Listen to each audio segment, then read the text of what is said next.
Sudah terdengar suaranya? Mbak, sudah terdengar suaranya?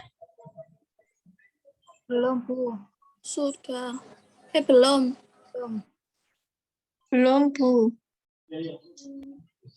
Iya, dari kemarin kalau saya puter ini nggak kedengaran suaranya. Biasanya ada pengaturannya, Bu. Iya, Mbak. Ada yang bisa tahu ya pengaturannya? Mungkin saya bisa di-share.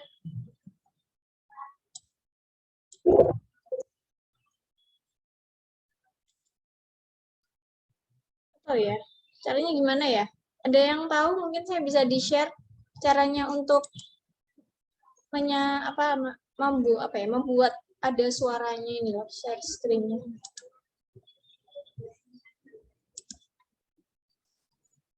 Di opsi share screen-nya itu ada tulisan more nggak, Bu? Oh,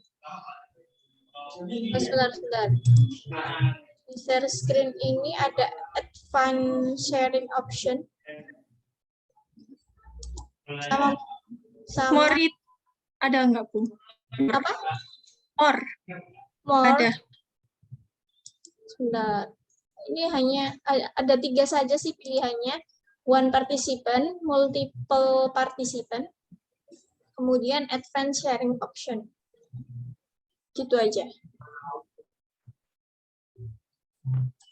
Coba ya. Dengeran nggak? Masih belum? Belum, Bu. Coba sih, Mbak, dari kamu yang share screen ada linknya di grup. Coba Mbak Anissa minta tolong ya. Saya stop share screen. Barangkali dari kamu bisa ya. Ada link Zoom, link YouTube-nya di ini, apa namanya, grup.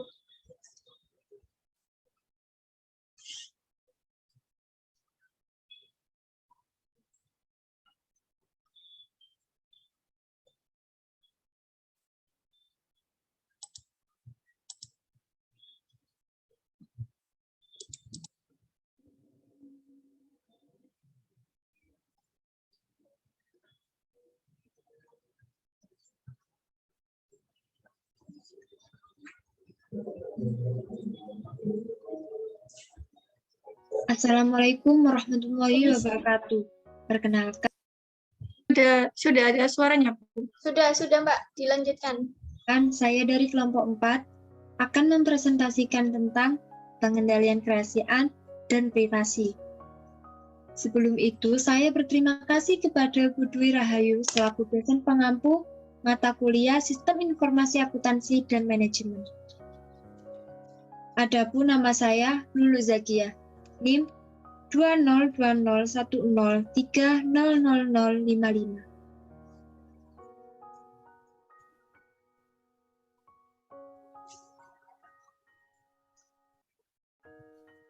Dua prinsip dari keandalan sistem dalam Trust Service Framework: menjaga kerahasiaan kekayaan intelektual sebuah organisasi dan menjaga privasi informasi pribadi yang dikumpulkan dari pelanggan, pegawai, pemasok, dan rekan bisnis.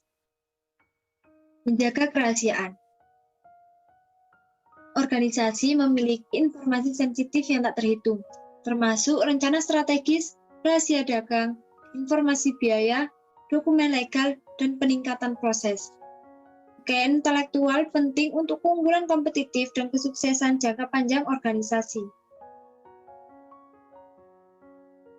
4 tindakan dasar untuk menjaga kerahasiaan informasi sensitif. 1. Identifikasi dan klasifikasi informasi untuk dilindungi. Langkah pertama untuk melindungi kerahasiaan kekayaan intelektual dan informasi bisnis sensitif lainnya adalah mengidentifikasi letak informasi tersebut disimpan dan orang yang mengaksesnya. Langkah selanjutnya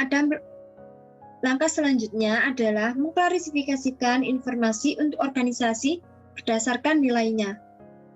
2. Melindungi kerahasiaan dengan enkripsi. Enkripsi adalah alat yang sangat penting dan efektif untuk melindungi kerahasiaan. Ia adalah satu-satunya cara untuk melindungi informasi dalam lalu lintasnya melalui internet. 3. Mengendalikan akses terhadap informasi sensitif. Manajemen hak informasi. Perangkat lunak yang menawarkan kemampuan tidak hanya untuk membatasi akses terhadap file atau dokumen tertentu, tetapi juga memperinci tindakan-tindakan, baca, salin, cetak, unduh, dan sebagainya. Pencegahan kehilangan data. Perangkat lunak yang bekerja seperti program antivirus secara terbaik. Mengeblok pesan-pesan keluar. Dan watermark digital, kode yang terletak dalam dokumen yang memungkinkan sebuah organisasi untuk mengidentifikasi informasi rahasia yang telah diungkapkan. 4. Pelatihan. Pelatihan adalah pengendalian yang paling penting untuk melindungi kerahasiaan. Para pegawai harus mengetahui jenis informasi yang dapat mereka bagikan dengan orang luar dan jenis informasi yang perlu dilindungi.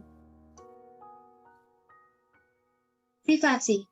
Prinsip privasi, Trust Service Framework erat kaitannya dengan prinsip kerahasiaan. Perbedaan utamanya yaitu ia lebih fokus pada perlindungan informasi pribadi mengenai pelanggan, pegawai, pemasok, atau rekan bisnis daripada data keorganisasian. Pengendalian privasi. Untuk melindungi privasi, organisasi harus menjalankan program data masking, yaitu program yang menggantikan informasi pribadi semacam itu dengan nilai-nilai palsu. Permasalahan privasi. Dua permasalahan utama terkait privasi adalah spam dan pencurian identitas. Spam adalah email yang tak diinginkan yang mengandung baik periklanan maupun konten serangan. Spam merupakan permasalahan yang terkait privasi karena penerima seringkali menjadi target tujuan atas akses tak terotorisasi terhadap daftar dan database email yang berisi informasi pribadi. Pencurian identitas adalah penggunaan tidak sah atas informasi pribadi seseorang demi keuntungan pelaku. Contohnya, pencurian identitas berupa kejahatan keuangan, yakni pelaku mendapatkan pinjaman atau membuka kartu kredit baru atas nama korban, dan terkadang menjarah rekening bank milik korban. Generally Accepted Privacy Principle. Prinsip-prinsip privasi yang diterima secara umum mengidentifikasikan dan mendefinisikan pelaksanaan 10 praktek terbaik yang diakui secara internasional. 10 praktek terbaik yang diakui secara internasional untuk melindungi privasi informasi pribadi para pelanggan. 1. Manajemen. Organisasi perlu membuat satu set prosedur dan kebijakan untuk melindungi privasi informasi pribadi yang mereka kumpulkan dari para pelanggan. Begitu pula dengan informasi tentang pelanggan mereka yang diperoleh dari pihak ketiga, seperti biro kredit. 2. Pemberitahuan. Organisasi harus memberikan pemberitahuan tentang kebijakan dan praktik privasinya pada saat atau sebelum organisasi tersebut mengumpulkan informasi pribadi dari para pelanggan atau sesegera sesudahnya. 3. Pilihan dan persetujuan. Organisasi harus menjelaskan pilihan-pilihan yang disediakan kepada para individu serta mendapatkan persetujuannya sebelum mengumpulkan dan menggunakan informasi pribadi mereka. 4. Pengumpulan. Organisasi hanya boleh mengumpulkan informasi yang diperlukan untuk memenuhi tujuan yang dinyatakan dalam kebijakan privasinya. 5. Penggunaan dan retensi. Organisasi harus menggunakan informasi pribadi para pelanggan hanya dengan cara yang dideskripsikan pada kebijakan privasi yang dinyatakan dan menyimpan informasi tersebut hanya selama informasi diperlukan untuk memenuhi tujuan bisnis yang sah. 6. Akses. Organisasi harus memberikan individu dengan kemampuan mengakses, meninjau, memperbaiki, dan menghapus informasi pribadi yang tersimpan mengenai mereka. 7. Pengungkapan pada pihak ketiga. Organisasi harus mengungkapkan informasi pribadi pelanggannya hanya untuk situasi dan cara yang sesuai dengan kebijakan privasi organisasi, serta hanya kepada pihak ketiga yang menyediakan tingkatan perlindungan privasi yang sama. 8. Keamanan. Organisasi harus mengambil langkah-langkah rasional untuk melindungi informasi pribadi para pelanggannya dari kehilangan atau pengungkapan yang tak terotorisasi. 9. Kualitas. Organisasi harus menjaga integritas informasi pribadi pelanggannya dan menggunakan prosedur yang memastikan informasi tersebut akurat secara wajar. 10. Pengawasan dan penegakan. Organisasi harus menugaskan satu pegawai atau lebih guna bertanggung jawab untuk memastikan kepatuhan terhadap kebijakan privasi yang dinyatakan. Enkripsi. Enkripsi adalah sebuah pengendalian preventif yang dapat digunakan untuk melindungi baik kerahasiaan maupun privasi. Plain text. Teks normal yang belum dienkripsi. Ciphertext. Plain text yang diubah menjadi harapan yang tidak dapat dibaca menggunakan enkripsi. Dekripsi. Mengubah ciphertext kembali menjadi plain text. Faktor-faktor yang mempengaruhi kekuatan enkripsi. Panjang kunci. Kunci yang lebih panjang memberikan enkripsi yang lebih kuat dengan mengurangi jumlah blok-blok berulang pada ciphertext. Hal tersebut menjadikannya lebih sulit untuk menunjukkan pola-pola ciphertext yang merefleksikan pola-pola plain text asli. Algoritma enkripsi. Jenis algoritma yang digunakan untuk mengkombinasikan kunci dan plain text adalah sangat penting. Sebuah algoritma kuat yang rumit bukannya tidak mungkin untuk dirusak dengan menggunakan teknik penebakan paksaan brutal. Kerahasiaan tidak diperlukan untuk kekuatan. Tentu saja, prosedur-prosedur yang digunakan oleh sebagian besar algoritma enkripsi yang dapat diterima dan digunakan secara luas tersedia secara publik. Kebijakan untuk mengelola kunci kriptografi. Manajemen kunci kriptografi seringkali merupakan aspek yang paling rentan dari sistem enkripsi. Tidak masalah seberapa panjang kunci atau seberapa kuat sebuah algoritma enkripsi. Jika kunci telah dicuri, enkripsi dapat dirusak dengan mudah. Oleh karena itu, kunci kriptografi harus disimpan secara aman dan dilindungi dengan pengendalian akses yang kuat. Praktik-praktik terbaik meliputi tidak menyimpan kunci kriptografi di dalam sebuah browser atau file lain yang dapat diakses oleh pengguna lain dari sistem tersebut, dan menggunakan sebuah frasa sandi yang kuat atau panjang untuk melindungi kunci. Jenis-jenis enkripsi. 1. Sistem enkripsi sistematis. Sistem enkripsi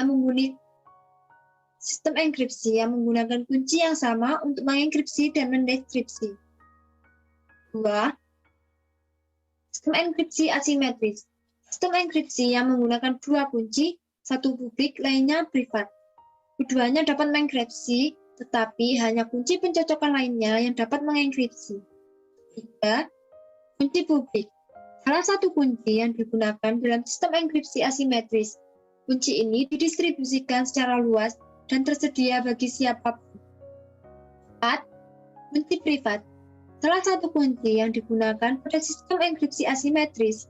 Kunci ini dirahasiakan dan diketahui hanya oleh pemilik dari sepasang kunci publik dan privat. 5. AES group. Proses penyimpanan sebuah salinan kunci enkripsi dalam lokasi yang aman. Hashing.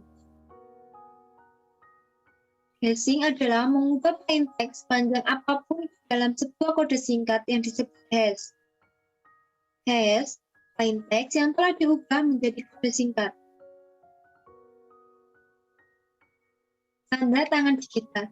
Pokok penting untuk transaksi bisnis selalu non-repudiation, atau bagaimana agar menciptakan persetujuan yang terikat secara hukum yang tidak dapat ditolak secara unilateral oleh kedua pihak. Langkah-langkah pembuatan tanda tangan digital. 1. Membuat dokumen menggunakan sebuah algoritma hashing untuk menghasilkan sebuah hash dari dokumen asli. 2. Pembuatan dokumen menggunakan kunci privatnya untuk mengenkripsikan hash yang dibuat pada langkah 1. Hasilnya, hash yang terenkripsi merupakan sebuah tanda tangan yang terikat secara legal atau hukum. Sertifikat digital dan infrastruktur kunci publik. Sertifikat digital adalah sebuah dokumen elektronik yang mengandung kunci publik milik entitas dan menerangkan identitas pemilik kunci publik tersebut. Otoritas sertifikat. Sebuah organisasi yang menerbitkan kunci publik dan privat serta mencatat kunci publik di dalam sertifikat digital. Infrastruktur kunci publik. Sistem untuk menerbitkan sepasang kunci publik dan privat serta sertifikat digital terkait. Virtual Private Network (VPN) menggunakan enkripsi dan autentikasi untuk mentransfer informasi melalui internet dengan aman, sehingga menciptakan sebuah jaringan privat virtual.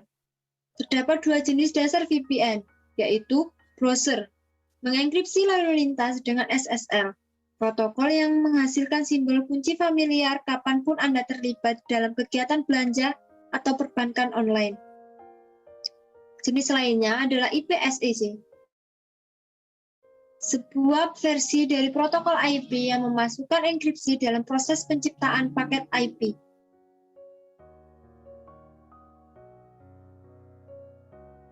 Terima kasih. Demikian presentasi dari saya. Mohon maaf apabila ada salah-salah kata. Wassalamualaikum warahmatullahi wabarakatuh.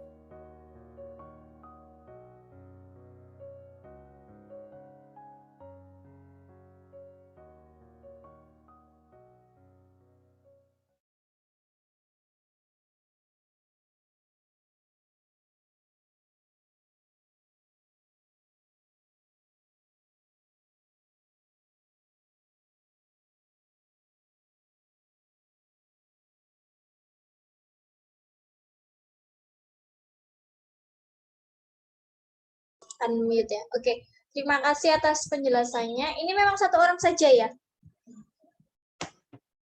Iya, Bu. Oh, cuma 1 orang saja.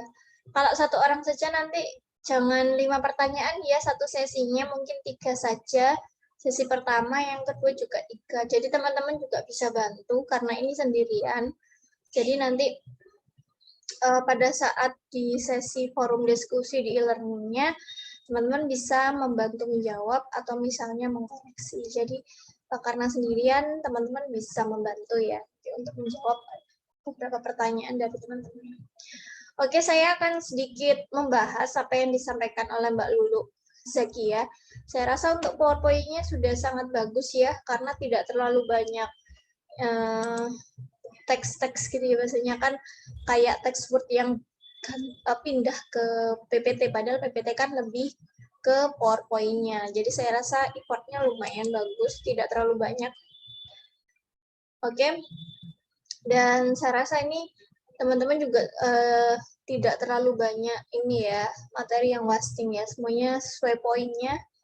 Oke, tadi sudah disampaikan terkait dengan pengendalian kerahasiaan dan privasi. Jadi intinya kalau kemarin kita bahas penipuan komputer, maka sekarang kita bahas terkait dengan pengendalian kerahasiaan dan privasi. Jadi kira-kira apa sih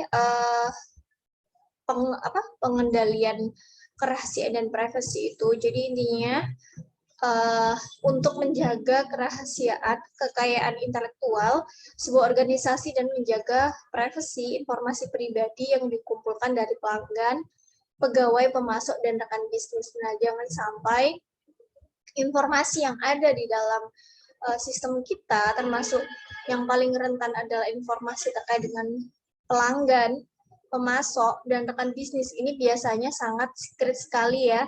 Tidak semua orang harus tahu. Nah, sebagai karyawan, kita juga tidak boleh membocorkan atau menyampaikan kepada perusahaan pesaing terkait siapa saja pelanggan kita, pemasok, maupun rekan bisnis.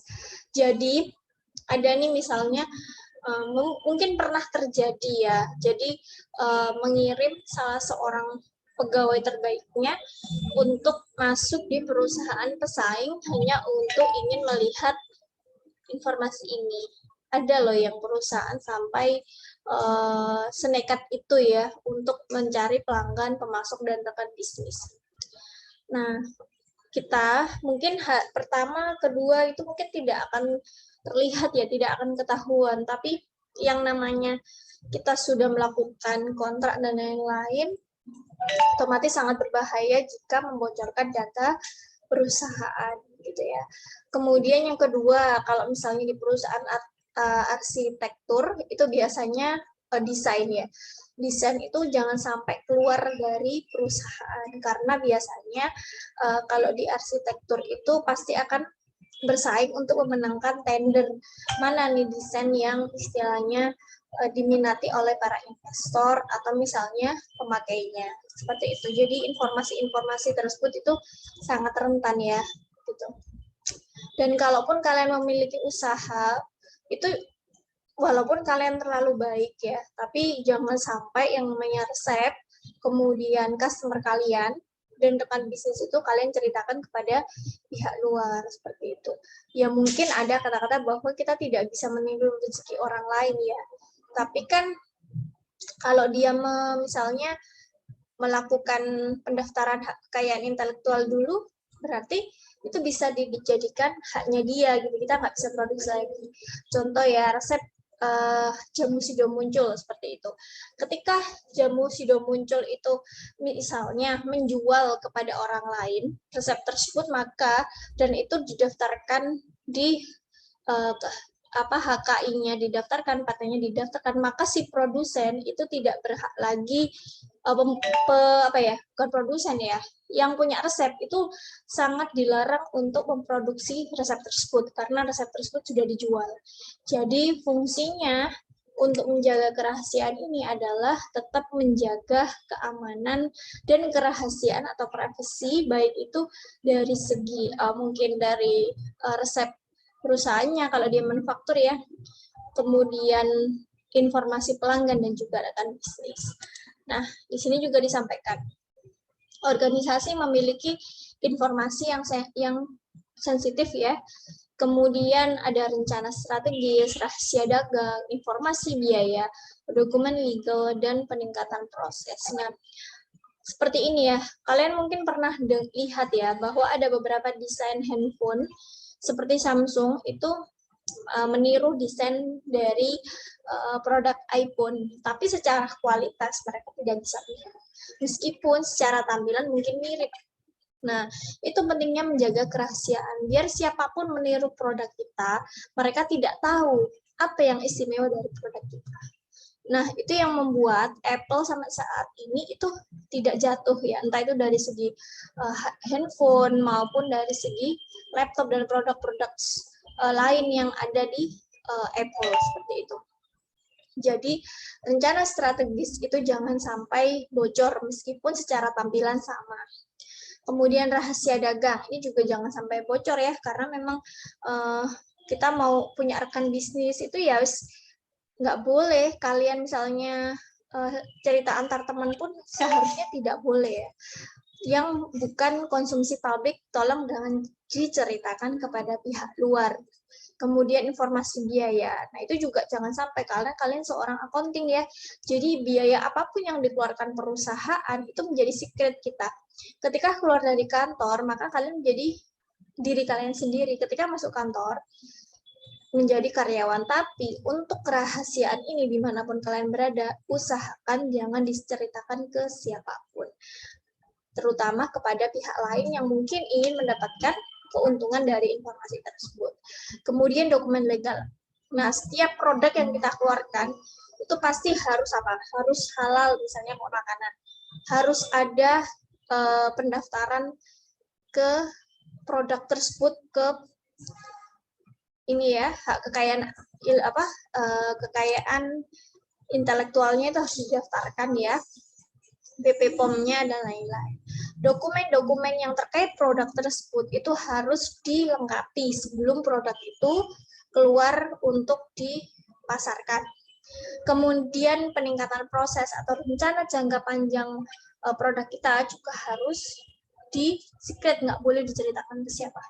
Bahkan kalau kalian punya suami pun kalau masalah ini ya kerahasiaan perusahaan juga direkomendasikan untuk tidak diceritakan. Kemudian kekayaan intelektual penting untuk keunggulan kompetitif dan kesuksesan jangka panjang. Nah, ini apa keunggulan kompetitif? Keunggulan kompetitif itu tidak hanya dari segi produk yang berkualitas ya, tapi juga dari diferensiasinya. Jadi bedanya apa sih produk kita dengan yang lain? Kemudian mungkin kalau jasa, pelayanan yang prima. Kalau kalian pergi ke suatu toko atau minimarket dengan harga yang mahal, tapi dengan pelayanan yang prima, saya rasa juga kita nyaman-nyaman saja. Tapi kalau misalnya kita pergi ke suatu minimarket yang istilahnya harganya murah, akan tetapi dari segi pelayanan, misalnya mbaknya judes, kita mau ambil produk apapun dikitutin ke belakang, nah itu juga salah satu hal yang harus diperhatikan, itu yang namanya keunggulan kompetitif ya. Kemudian kesuksesan jangka panjang. Nah, ini ada 4 tindakan dasar untuk menjaga kerahasiaan. Ada beberapa hal yang pasti dalam hal ini teman-teman harus mana sih yang informasi yang harus dilindungi, mana yang diabaikan, seperti itu. Kemudian enkripsi, mungkin tadi sudah dijelaskan ya.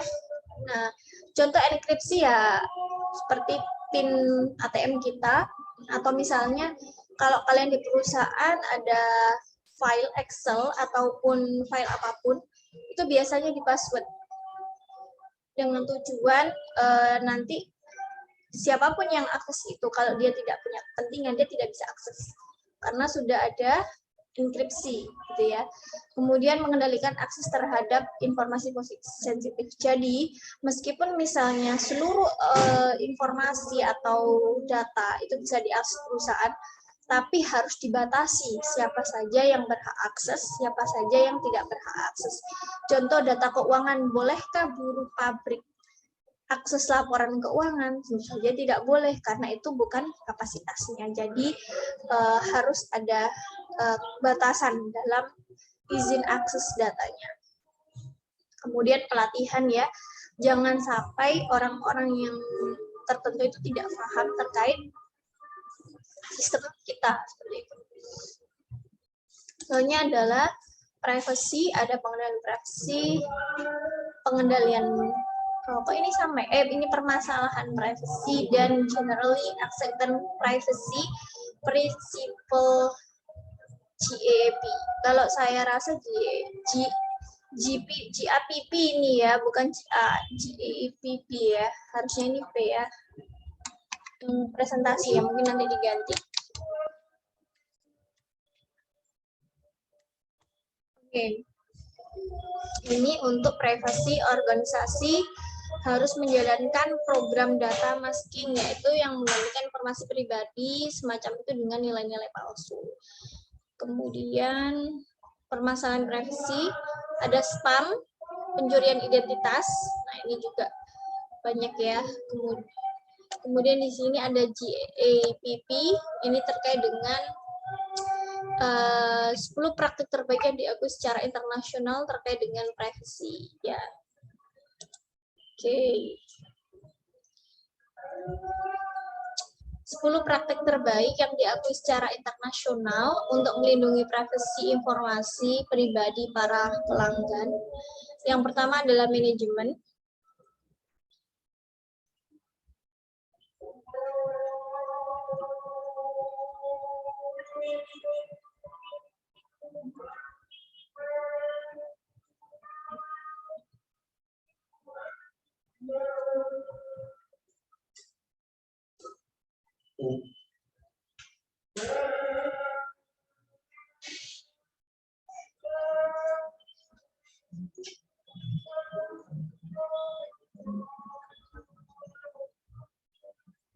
Oke.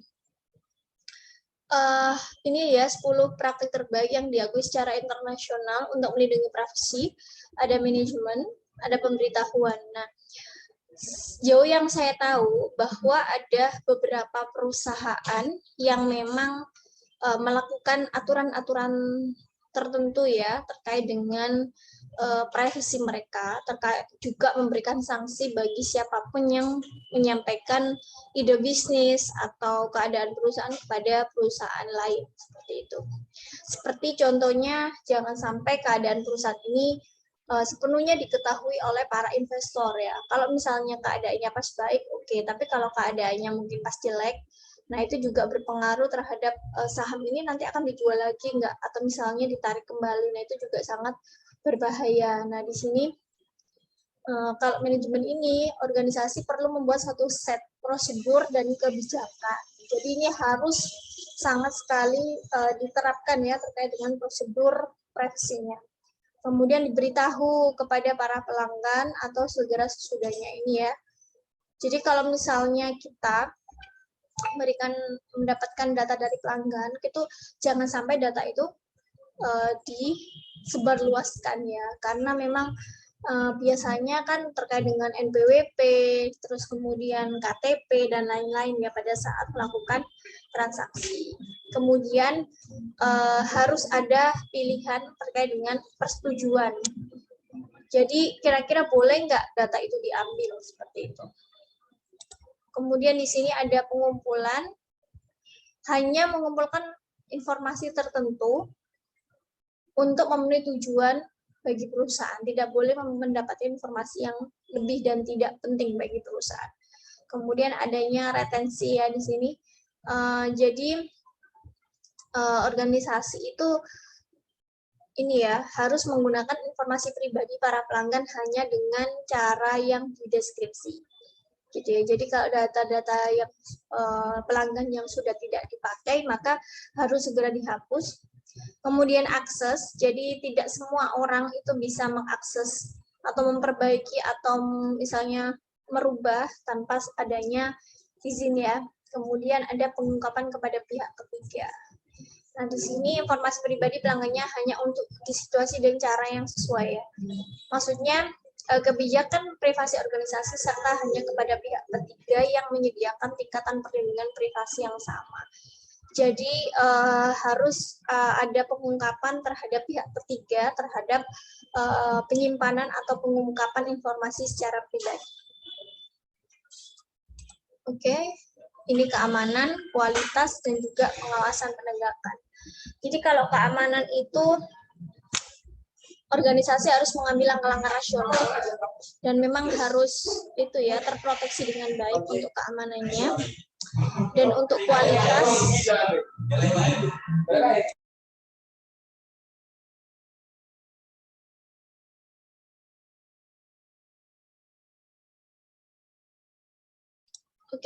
untuk kualitas di sini juga ada integritas ya. Informasi pribadi, kemudian untuk pengawasan dan penegakan ini untuk tanggung jawab ya terhadap kepatuhan privasi. Nah, enkripsi. Nah, biasanya teman-teman nih ada sebuah cerita ya. Ini cerita yang cukup menarik. Saya dulu punya teman di kantor sebelum saya menjadi dosen. Jadi dia dulu bekerja sebagai salah satu karyawan hotel, tapi dia bukan sebagai resepsionis tidak, dia sebagai accounting atau bagian keuangan di perusahaan. Dia mempunyai supervisor dan juga manajer kapak ya. Nah, semua data dia yang mengerjakan. Akan tetapi karena dia bukan termasuk seorang supervisor atau kabak, sehingga data-data yang dia kerjakan itu seolah-olah diakui sebagai kinerja dari pimpinannya, seperti itu.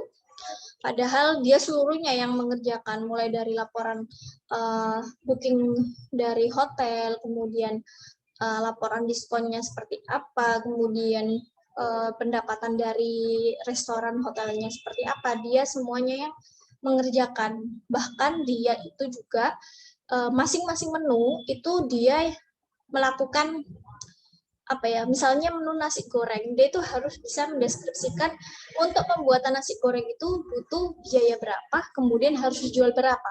Dia sampai menghitung seperti itu ya. Jadi dia juga paham terkait dengan resep-resep masakan. Jadi jangan sampai apa yang dijual hotel itu merugikan. Jadi semuanya direncanakan dengan rigid, dengan teliti seperti itu. Jadi semuanya dia kerjakan sendiri. Nah, ketika satu hari mungkin ada kenaikan gaji atau misalnya ada beberapa 1.000, tapi bukan dia yang menerima. Yang menerima adalah atasannya seperti itu. Nah, dia merasa tidak tidak adil karena selama ini dia mengerjakan seluruh laporan mulai dari perencanaan anggaran, kemudian sampai dia pelaksanaan, dan kemudian pelaporan ke pajaknya dia seluruh. Tapi antara kabak dan supervisornya itu sama-sama ingin cari istilahnya ngambil dari pekerjaan dia gitu. Karena karena marah sekali karena pekerjaannya tidak diketahui. Karena harusnya supervisor atau kabak itu menyampaikan tentang kinerja si teman saya itu. Nah, akhirnya dia resign. Tapi dengan gimana? Dia mengenkripsi seluruh laporan dalam hotel tersebut. Jadi mulai dari laporan penganggaran, laporan keuangannya, semuanya dienkripsi. Jadi pada saat dia resign, dia bilang, saya resign ya Pak. Oh iya, karena si kabak sama supervisornya sudah terbiasa percaya dengan si dia ini, ya sudah dia tanpa curiga mengizinkan dia resign dari hotel tersebut. Nah, setelah dia resign dari hotel tersebut, dia mengganti nomor teleponnya seperti itu. Nah, alangkah bingungnya ya bagi kabak maupun supervisornya karena seluruh dokumen di perusahaan itu di-password sama dia. Mulai dari Excel-nya, laporan, semua dokumen-dokumen yang penting terkait keuangan dienkripsi sama dia. Nah, dari kejadian ini, kira-kira yang salah siapa?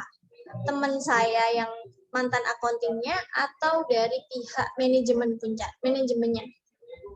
Kira-kira yang salah yang mana? Sebutkan alasannya. Ada yang bisa? Ada yang bisa? Halo, ada yang bisa? Nah, ini kisah nyata loh ya, bukan saya mengada-ngada. Memang saya dulu pernah diceritain. Bagi yang meng-on-kan kameranya, tapi hanya kelihatan langit-langit rumahnya, silakan diperlihatkan wajahnya. Oke, dari cerita saya tadi ada yang bisa menyimpulkan kira-kira di sini yang salah siapa dan alasannya apa? Ada nggak yang mau menjawab?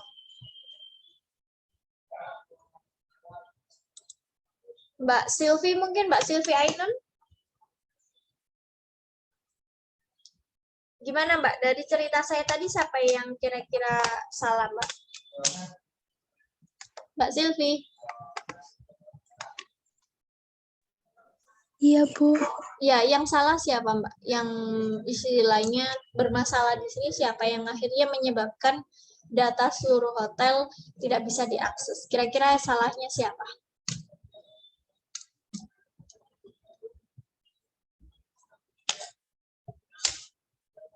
Gimana? Mana tadi Mbak Silvi? Mbak Silvi? Iya. Ya, gimana Mbak? Analisisnya gimana Mbak tentang kasus tadi Mbak?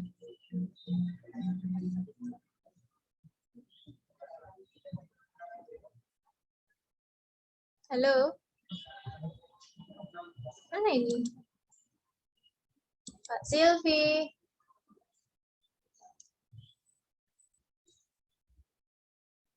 Oh, nggak ada. Nggak. Udah, tak? Lah, ada otak. Nggak di Zoom tak ini Mbak Silvi. Mbak Silvi? Ada kok anaknya. Kok nggak ngomong? Mbak Sil? Iya, Bu. Iya, tadi jawabannya gimana? Kok dari tadi jawabannya iya, iya. Ayo Mbak, dijawab Mbak.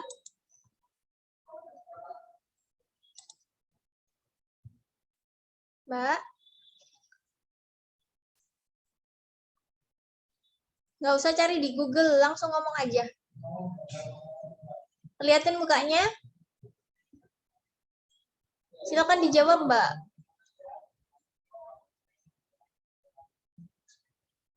Mbak Silvi.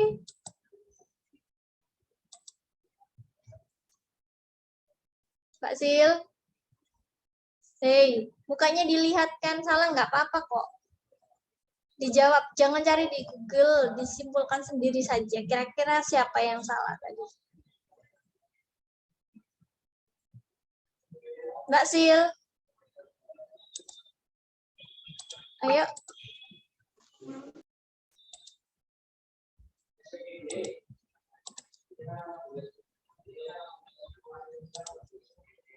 Silakan bicara, Mbak Sil. Gimana toh? Kurang paham, Bu. Hah? Kurang paham? Iya. Maksudnya yang tidak paham di apanya?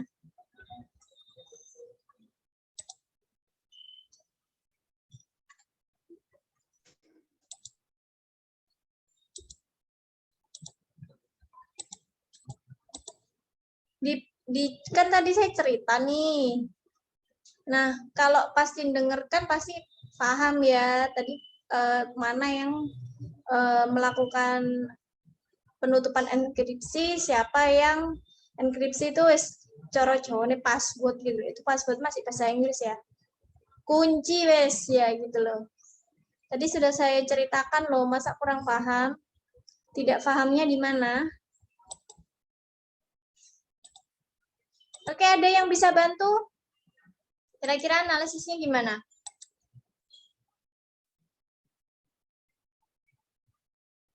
Masa satu kelas nggak ada yang tahu? Ya, manajemen, Bu. Siapa ini? Saya Lulu, Bu. Oh iya, Mbak Lulu, silakan.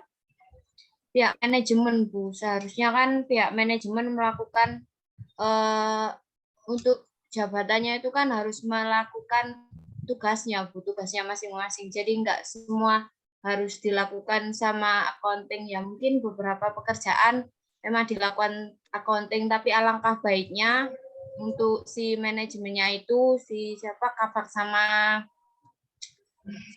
apa itu Bu tadi Bu lupa. Supervisor. Nah, supervisor itu ya terbuka aja Bu sama apa tugasnya gitu kan masing-masing perusahaan pasti untuk jabatan kan pasti ada job desk-nya masing-masing. Jadi yang salah ya Bu manajemennya. Oke, terima kasih Mbak Lulu. Jadi benar ya yang bukan yang salah ya, tidak melakukan tugasnya dengan baik seperti itu ya di pihak manajemennya. Karena sedikit atau banyak kita harus menghargai kinerja dari karyawan kita seperti itu. Kalau sampai ada yang mungkin sudah bekerja keras tapi tidak dihargai seperti itu atau malah di covering tugasnya itu diakui gitu. Nah, itu salah satu yang membuat karyawan akan mungkin merasa marah, dan marah itu seperti kayak terlapis-lapis gitu loh. Jadi sudah sangat memendam rasa yang tidak suka seperti itu terhadap supervisor dan kabaknya. Nah, sehingga kalaupun nanti teman-teman jadi seorang accounting, itu jangan iya toh kalau memang kalian salah, ya bilang itu salah. Jangan sampai kalian mengikuti apa yang direkomendasikan misalnya pihak manajemen dari supervisor maupun kabak. Nah, kalau memang salah ya harus berani ngomong. Nah, kalau tidak berani ngomong, nah maka yang terjadi adalah seperti ini ya. Akhirnya dalam dendam dia resign dan mengunci semua dokumen dari perusahaan. Nah, saya rasa itu juga perbuatan yang tidak baik sebagai seorang accounting. Jadi sebenarnya gini, setiap kesalahan itu tidak bisa kita kita salahkan juga kepada accountingnya. Jadi kita harus merunut nih alasannya kenapa sih seperti itu. Jadi harus dilihat dari berbagai sudut pandang.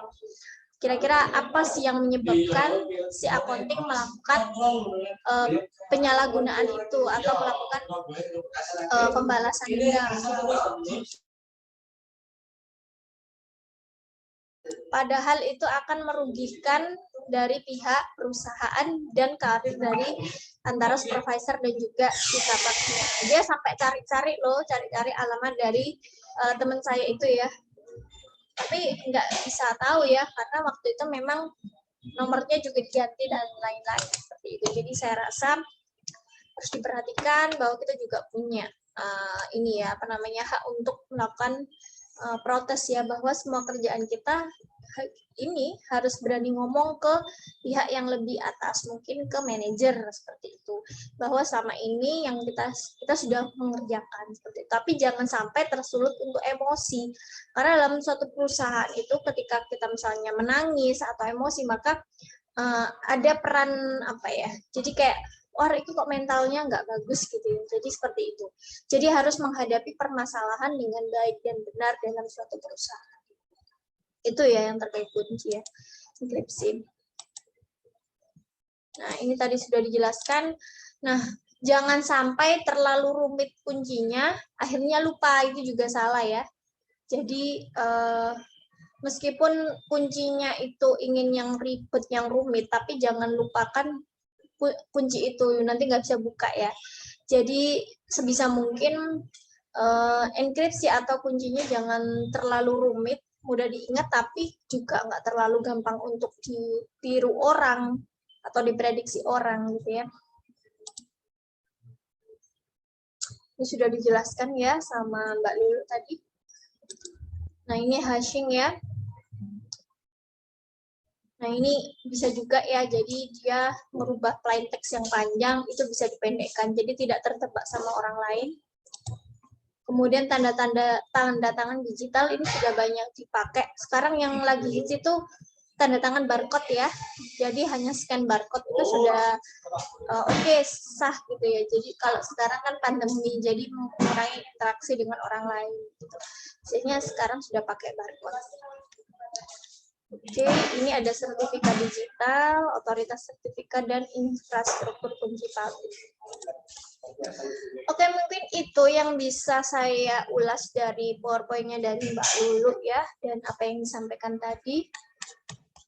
Mungkin nanti teman-teman bisa melanjutkannya di e-learning untuk melakukan diskusi selanjutnya.